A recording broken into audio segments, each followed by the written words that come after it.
Estamos ya en la mesa del gato al agua. Pedro Fernández. Pedro, bienvenido. Gracias, buenas noches. Ha estado usted esta mañana en el Tribunal Supremo en la acusación popular que lleva Vox.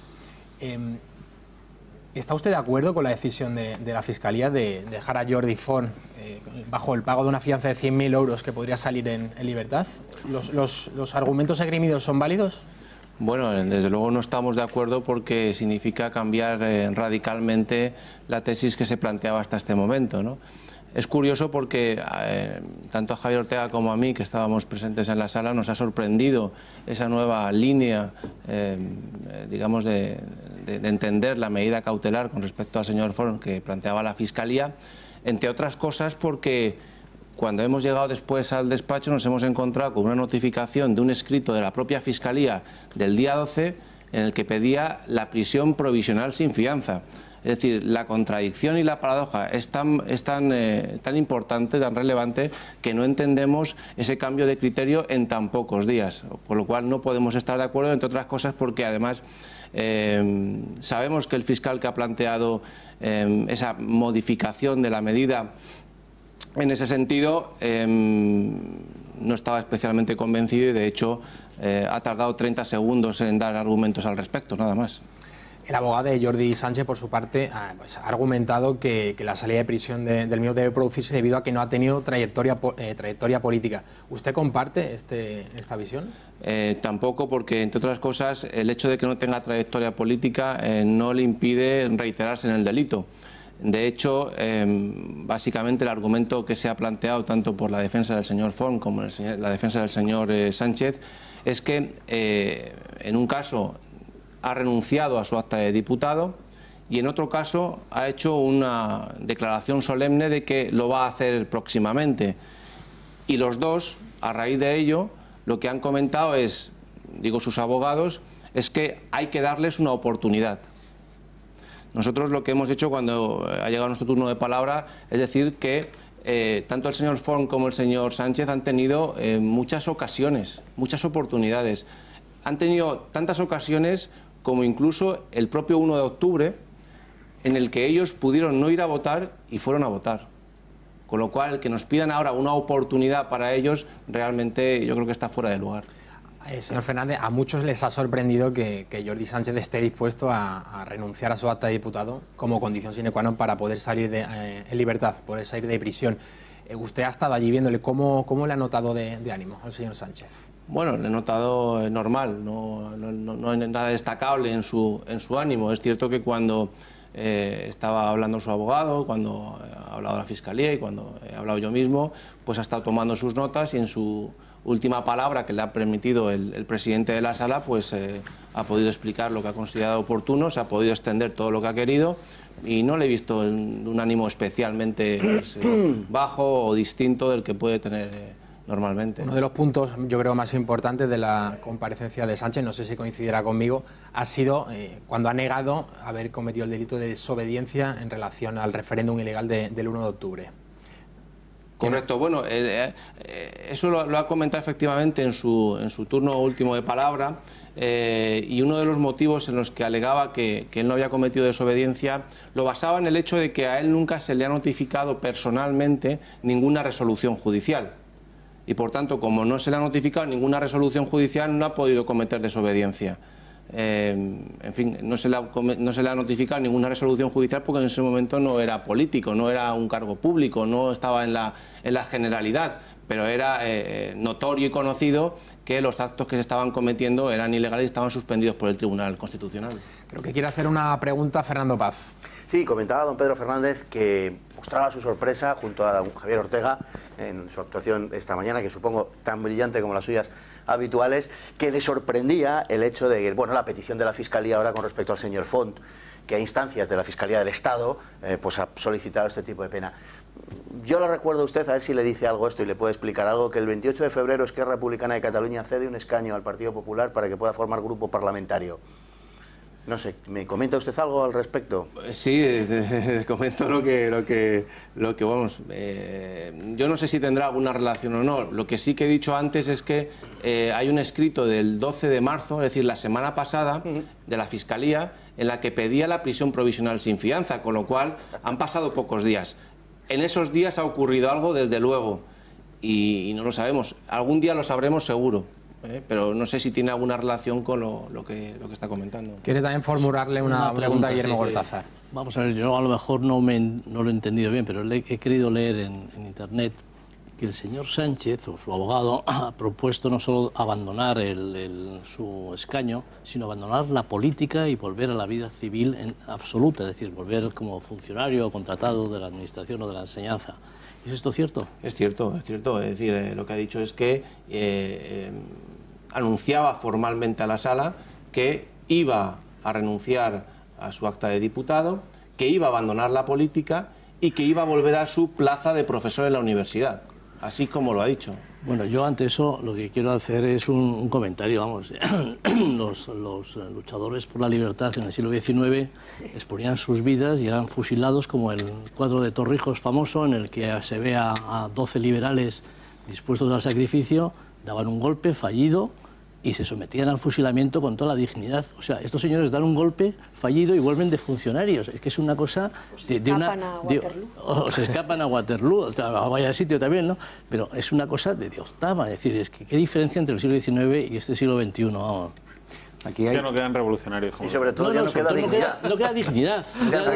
Y gallardía. Perfecto. Y mantener los pantalones en su sitio. Decir, oiga, que yo por salir de la cárcel me voy de funcionario. Pues vaya líder político. Pero que ya no se fusila tampoco. Por salir de la cárcel como medida preventiva, cuidado.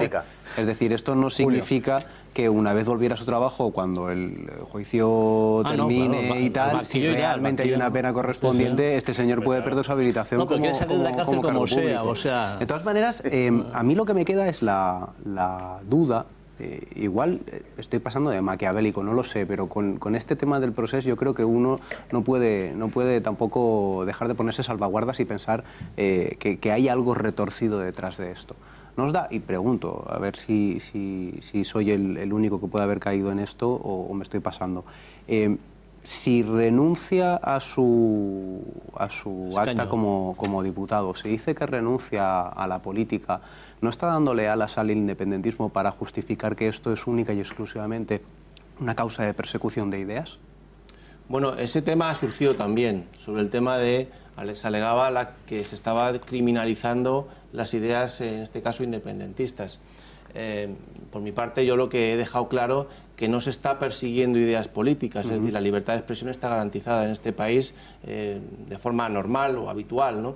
Lo que se está persiguiendo, lo que se está investigando son conductas que son manifiestamente y objetivamente ilegales sobre personas o que han cometido personas que tienen unas ideas determinadas, en este caso independentistas. Es que el argumento es distinto. No se persigue la idea, sino a personas que han cometido unas conductas que pueden ser ilegales y que tienen ideas independentistas. El argumento es distinto. Pero bueno, se ha puesto de manifiesto, pero es verdad que ellos continúan con su, por decirlo de alguna manera, victimismo de que se está persiguiendo ideas que no comparte el resto de españoles, ¿no? Señor Fernández, le va a hacer primero una pregunta a Rosa y luego Benjamín.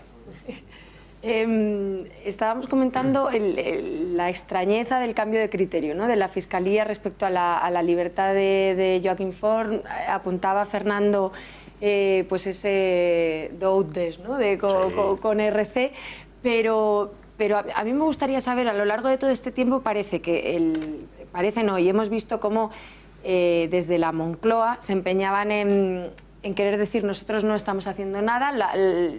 De hecho, en la primera investigación, en el juzgado número 13 de Barcelona, que fue precisamente por una denuncia de Vox, incluso la cuenta oficial del Partido Popular tuiteaba: nosotros, el gobierno no tiene nada que ver con esto, esto viene de aquí, y señalaban a tal. Hemos visto cómo parecía que el gobierno de Mariano Rajoy delegaba la responsabilidad de lo que estaba pasando en Cataluña en los tribunales. Y yo siempre me preguntaba, muy bien, los tribunales van haciendo su labor y tienen su recorrido, el recorrido de la justicia, pero realmente el gobierno, ¿qué podía haber hecho? Y aprovechando que tenemos aquí a un jurista, lo pregunto, ¿qué medidas legales más allá de ponerlo en manos de los tribunales o de dejar que la justicia hiciera su trabajo, que es largo y tal, qué medidas tenía el gobierno de Mariano Rajoy, herramientas legales para decir, pues yo voy a frenar el golpe, voy a cesar a estas personas, voy a evitar llegar hasta donde hemos llegado Y lo que apuntaba Julio, ahora el señor Sánchez puede salir en libertad provisional o fin de la prisión preventiva, como se denomine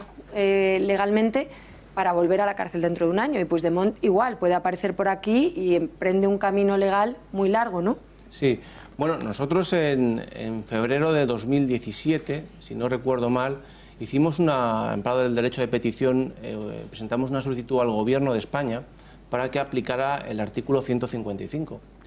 Se nos contestó en abril de 2017 y se nos dijo que no había motivos. Pocos meses después se tuvo que aplicar. Bueno, pues una medida que podían haber hecho es haber aplicado el 155 antes. No haber esperado, como también he comentado hoy en el tribunal, que se lleve a España al borde del precipicio para actuar. Porque es que el 1 de octubre hemos estado al borde del precipicio. Es que realmente, y también lo he manifestado hoy en el Supremo, cuando se quejaba el abogado de Forn qué más podía hacer su defendido, lo que he dicho es, se pueden hacer muchas más cosas por parte del señor Forn. ¿Acaso hemos visto al señor Forn arrepentirse por su conducta que él mismo se autocalificó como apartada de la legalidad? Es que eso lo dijo el señor Forn en la declaración ante el señor instructor el 11 de enero. Y también hemos dicho que ha colaborado con la justicia. Hay una línea de investigación que está pendiente todavía de llegar a buen puerto algún día, que es el tema de la malversación de fondos públicos. Y no ha dado ningún tipo de pista por donde se pueda investigar. Entonces, se podían haber hecho más cosas por parte del Gobierno de España, aplicando antes el 155, aplicándolo más, digamos, rígidamente o más duramente, por decirlo de alguna manera. Por ejemplo, los medios de comunicación catalanes se han quedado fuera del 155. ¿Cómo se explica eso? Entonces, yo creo que de alguna manera se podían haber hecho cosas. De hecho, Vox también formuló una querella que ha sido finalmente archivada por el Supremo contra Mariano Rajoy por haber esperado tanto tiempo en la aplicación del 155, porque, repito, el 1 de octubre estuvimos al borde del precipicio. Benjamín. Sí, vamos a ver. A mí la verdad es que no me gusta mucho esto de juzgar las actuaciones así de los fiscales aisladamente. Es decir, si hoy decide algo que no me gusta, pues digo que está manipulado políticamente. Si ayer decidió algo que me gusta, le aplaudo y digo que es un tipo extraordinario e independiente. Porque, hombre, yo creo que es cierto ventajismo, ¿no? Pero aquí la verdad es que hay que hacer una salvedad, en este caso concreto, ¿no? Porque parece ser que el fiscal que ha actuado en la audiencia, en el Tribunal Supremo, que no recuerdo su nombre, ni siquiera ha defendido la postura suya verbalmente, me refiero, ¿no? Simplemente ha entregado el escrito. No, hoy lo que ha hecho, por eso decía antes que no ha durado más de 30 segundos, porque lo único que ha hecho ha sido decir que por instrucciones de la Fiscalía General del Estado. Exacto, como por imperativo, ¿no? Exactamente. Claro, por la cadena de mando, diríamos, ¿no? Efectivamente, claro. Pues bueno, él simplemente solicitaba esa modificación en ese sentido, Claro. Pero no ha dicho nada más. Incluso hasta eso puedo entenderlo, oye, puede haber una discrepancia, ¿por qué no? Entre el superior y el subordinado tiene que acatarla. En un momento dado puede ser así y tampoco tendría que extrañarnos tanto. A mí lo que me extraña, verdaderamente me extraña, es la nota que saca luego la Fiscalía, ¿no? Y en la que aduce, la Fiscalía General me refiero, y aduce razones humanitarias, ¿no? Y dice una auténtica sandez, a mi juicio, como que es que se ha tenido conocimiento de la aparición de la tuberculina, circunstancia esta que ha de ser tenida en cuenta, cuando la tuberculina no es absolutamente nada desde el punto de vista médico. No quiere decir que este señor tenga tuberculosis, ni que la haya tenido en el pasado, ni que la vaya a tener en el futuro. Puede estar, y como de hecho parece que está, sano como un roble, ¿no? Con lo cual, ¿qué circunstancia humanitaria? Es decir, a mí me hace sospechar que la actuación del fiscal general aquí no se sustenta en nada muy concreto y muy efectivo, esa nota que saca que es absolutamente ridícula. No sé qué les parece. Bueno, antes lo decía, se ha mantenido hoy por el fiscal en el Supremo, efectivamente, que modificaba la medida por la libertad bajo fianza de 100.000 euros en base a la cuestión, esta situación personal que se ha conocido. Pero es que, como he comentado antes, cuando hemos llegado al despacho y nos hemos encontrado con un escrito de Fiscalía que nos ha notificado hoy de fecha 12 de marzo, ahí se estaba también hablando de la situación personal del señor Forn en cuanto a la cuestión esta de la tuberculina. Y ahí lo que estaban diciendo es que no había motivo No había motivo para modificar la medida de prisión provisional. Pero es que la tuberculina, además, que no es nada desde el punto de vista médico. Yo me he estado informando y es que no tiene de hecho, el informe en cuestión, ninguna trascendencia. El informe médico en cuestión lo que dice que es una enfermedad, en el caso del señor Forn, una enfermedad no activa. Claro, es que no es una enfermedad, efectivamente. No, es que ha tenido, se ha detectado la presencia del bacilo de la tuberculosis en algún momento de su vida. Bacilo de Koch. Si se aplicara el Mantoux para detectar tuberculina en las zonas de la costa y del norte de costa, en la zona de Galicia y demás, cerca del 40% de la población daría positivo en la zona de tuberculina. Lo que no significa que obligatoriamente vayas a desarrollar la enfermedad de la tuberculosis. Lo tienes latente, eres proclive. Puedes haber estado en contacto con alguien en el pasado, pero no significa que tú la tengas activa. Exacto. Con lo cual el motivo en sí como motivo humanitario, no se sustenta. Como motivo humanitario es chocante, ¿no? No se sustenta. Ergo, todo indica que es un argumento colocado y es profeso para llegar a un fin que se había predeterminado. ¿Sí o no? Señor Fernández, le agradezco muchísimo que haya estado aquí en la mesa del Gata al Agua. A vosotros siempre. Muchas gracias. Buenas noches.